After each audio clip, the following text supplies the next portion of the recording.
धाकड़ खबर बेखौफसुमा बेबाक अंदाज। धाकड़ खबर के न्यूज़ रूम से मैं आपके साथ हूं अकरम रईस खान। आंखों पर काली पट्टी बांधकर आरजेडी यानी राष्ट्रीय जनता दल का एक विधायक जैसे ही बिहार विधानसभा पहुंचा, वहां खड़े हुए पत्रकारों ने उसे घेर लिया और पूछ लिया, माननीय विधायक जी ये क्या है। विधायक ने भी तपाक से जवाब दिया और कहा कि मैं सुशासन बाबू हूं। जी हां, ध्यान से सुनिए, थोड़ा गौर से सुनिए। विधायक ने कहा कि मैं सुशासन बाबू हूं, मुझे दिखाई नहीं देता है बिहार में कौन मर रहा है कौन जी रहा है, मुझे कुछ नजर नहीं आता है। अभी तक की जो जानकारियां मैंने आपके सामने रखी, उन्हें सुनने के बाद आपके जहन में दो तीन तरीके के सवाल पैदा हो सकते हैं। पहला सवाल जो आएगा आपके जहन में वो ये कि विधायक कौन है, इसका नाम क्या है। दूसरा सवाल आपके जहन में आएगा कि ये ऐसा क्यों कर रहा है। और तीसरा सवाल आपके जहन में यह आ सकता है कि सुशासन बाबू शब्द का इस्तेमाल करके क्या नीतीश कुमार का मजाक उड़ा रहा है, व्यंग कर रहा है, उन पर कटाक्ष कर रहा है और कर रहा है, तो आखिर इसके पीछे की राजनीति क्या है। हर चीज से आपको रूबरू कराने की कोशिश करेंगे, क्योंकि हमारे पास विधायक की बोलती हुई तस्वीरें हैं। लेकिन उससे पहले बिहार की राजनीति से जुड़ी हुई, या यूं कहें कि बिहार से जुड़ी हुई कुछ खास तस्वीरें, उन्हें जरूर देख लीजिए।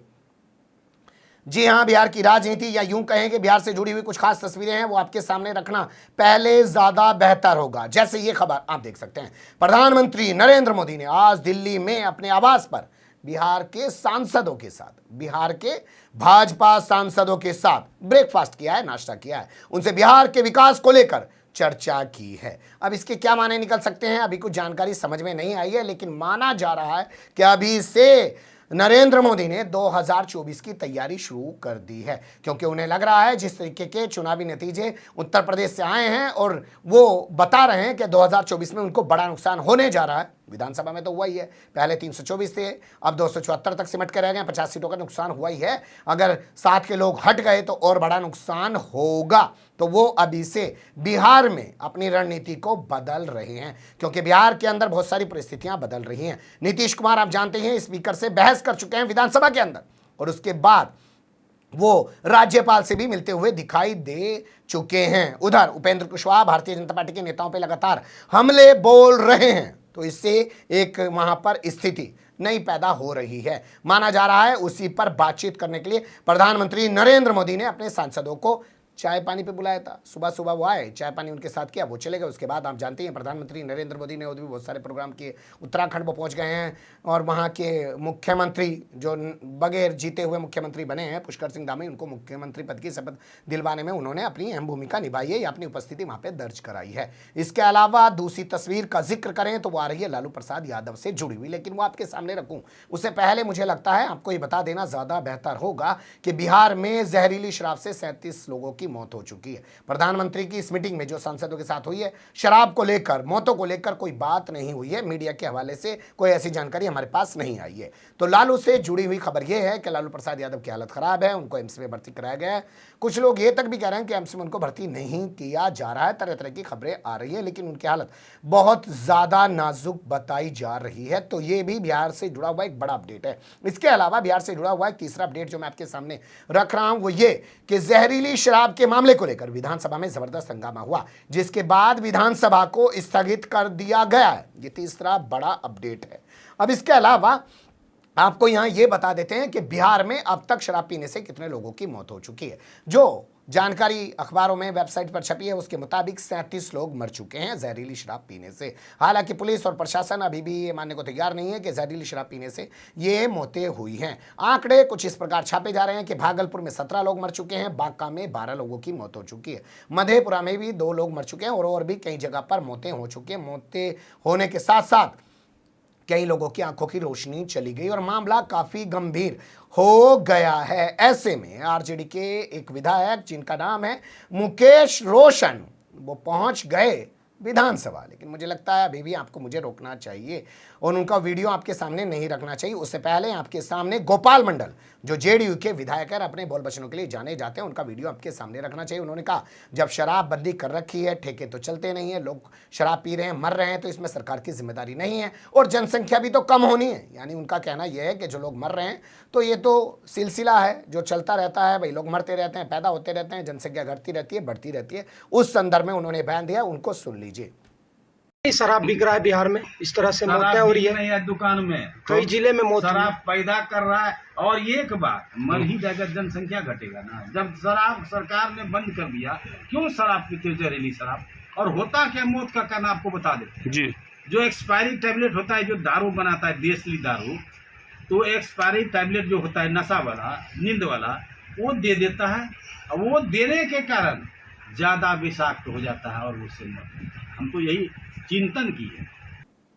सुन लिया आपने कितनी बेशर्मी बेहाई के साथ बयान दिया जा रहा है। हालांकि पहली बार गोपाल मंडल के जरिए इस तरीके का कोई बयान नहीं दिया गया, वो पहले भी इसी तरीके के बयान देने के बारे में जाने जाते हैं। अब जहां बात कर लेते हैं मुकेश रोशन की, तो मुकेश रोशन ने आंखों पर काली पट्टी बांधी और वो पहुंच गए विधानसभा और उन्होंने कहा कि मैं सुशासन बाबू हूं, मुझे नजर नहीं आता है कौन बिहार में जी रहा है, कौन मर रहा है, मैं देख नहीं पा रहा हूं क्योंकि मैं सुशासन बाबू हूं। अब सुन लीजिए मुकेश रोशन को। बाबू हूँ, मैं अंधा हो गया हूँ, मुझे कुछ नहीं दिख रहा है। पूरे बिहार में शराब बंदी के बाद जहरीली शराब से सैकड़ों लोगों का मौत हुआ है।